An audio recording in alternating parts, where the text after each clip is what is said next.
오늘 있었던 정치권 뒷이야기 들어보는 정치 톡톡 시간입니다. 오정환 기자와 함께합니다. 어서 오십시오. 김건희 여사가 비선 논란에 휩싸였는데 그 이유가 빵 때문이라고요? 네, 김건희 여사가 봉화마을을 가면서 코바나 컨텐츠 임원을 데려간 걸 두고 비선 논란이 일었었죠. 네. 앞선 리포트에서 보신 것처럼 윤석열 대통령의 첫 번째 해명은 아내의 오래된 친구라는 것이었습니다. 네. 저는 그런 얘기 하도 많이 들어서 선거 때부터. 근데 그 언론에 사진에 나온 그분은 저도 잘 아는 제 처의 오래된 부산 친구입니다. 그러면서 권양숙 여사를 방문하며 빈손으로 갈 수가 없다 보니 권 여사가 좋아하는 빵을 사서 가야 하는데 이 빵집을 그 임원이 잘 알다 보니 데려갔다는 이유입니다. 네. 여사님 만나러 갈 때 좋아하시는 빵이든지 뭐 이런 걸 좀 많이 들고 간 모양인데 부산에서 그런 거 잘 하는 집을 안내를 해준 것 같아요. 이 정치권에서는 김 여사가 전직 대통령의 부인을 찾아가는 모습은 사회통합적 측면에서는 바람직하지만 이와는 별개로 김 여사에게 로비하려면 저 사람에게 접근하면 되겠구나. 이런 걸 알려준 셈도 된다고 이제 우려를 표하는 목소리도 있었습니다. 어쨌든 뭐 무슨 빵이었는지 굉장히 궁금하긴 합니다. 그리고 김건희 여사 팬클럽을 이끄는 강신업 변호사, 이번에는 진중권 전 교수하고 붙었어요. 네, MBN이 어제 전해드린 대로 강 변호사는 회원 모집과 관련해서 유창선 시사평론가와 이제 육두문자를 주고받을 정도로 논쟁을 벌였었죠. 네네. 이를 두고 앞서 진중권 전 교수가 김건희 여사님, 이분 정리하세요. 더 큰 사고를 치기 전에 라는 글을 SNS에 남겼었습니다. 네. 그러자 강 변호사는 오늘 SNS에 김건희 팬덤을 무너뜨리려는 시도가 있다. 개들이 짖어도 팬덤은 계속된다라고 말했습니다.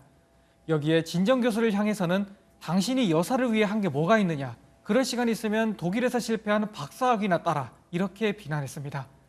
강 변호사는 제왕적 대통령제 잣대에서 보면 팬덤이 낯설어 보이지만 공개되면 공개될수록 우려할 부분은 작아진다면서 이 팬클럽 운영 의지를 확인했습니다. BTS도 BTS하고 같이 만들어갑니다. 팬카페를 말이죠. 따라서 팬카페 활동은 당연히 앞으로도 계속돼야 되는 것이고요. 김 여사의 의도와는 전혀 상관이 없이 이렇게 논란이 계속되니까 정치권에서도 우려를 할 수밖에 없습니다.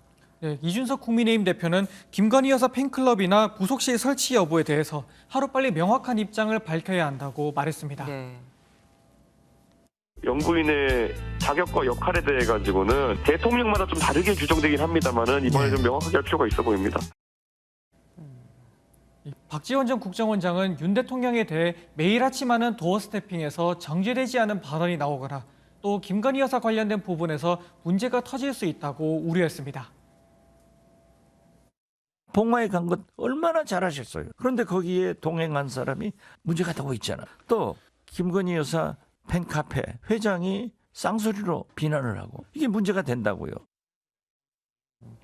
그리고 차기 대권 주자 이름이 거론되기 시작했던 그 한동훈 법무장관, 이번에는 안철수 의원도 눌렀습니다. 네, 지난 11일부터 사흘 동안 RN서치가 조사한 여론조사를 보면요. 이 적합한 차기 지도자를 묻는 질문에 이재명 민주당 의원이 29.3%로 1위, 오세훈 서울시장이 23.9%로 2위를 기록했는데 그 다음 3위가 바로 15.1%를 기록한 한동훈 장관이었습니다. 와. 이 여권 주자로만 보면 2등이죠. 네. 유력 차기 주자로 언급되던 안철수 의원까지 제친 겁니다. 그 한 장관은 인사청문회 과정에서 야당의 집중적인 견제를 받았었고 또 최근에는 유시민 전 노무현 재단 이사장과 소송을 벌이면서 화제를 모았었습니다. 기증자가 한아무개라고 나옵니다, 지금. 한땡땡으로 나온 거 있지 않습니까? 그거 한국 3M 같습니다. 거기 보면 영리법인으로 돼 있지 않습니까? 제 딸 이름이 영리법인일 수는 없죠. 산업부 블랙리스트나 대장동 사건 등을 놓고 야당이 정치보복 수사라고 거세게 반발하고 있죠. 이와 관련지어서 한 장관의 행보가 그만큼 관심을 모을 걸로 예상됩니다. 민주당은 제2의 윤석열 대통령이 나올까 또 두렵기도 하겠습니다. 어쨌든 그 때문일까요? 지방선거 이후 말을 아끼던 이재명 의원이 대통령한테 날을 세우기 시작했습니다. 네, 이재명 민주당 의원이 오늘 SNS에 북한 방사포 발사 늑장 공개 논란을 거론하면서 윤석열 대통령을 공격했습니다. 네. 그 방사포 도발을 알고도 숨긴 채 영화 관람을 했다. 보고받지 못했다면 국기문란이고 보고받았었다면 대통령의 안보의식에 문제가 있는 거다라고 지적했습니다.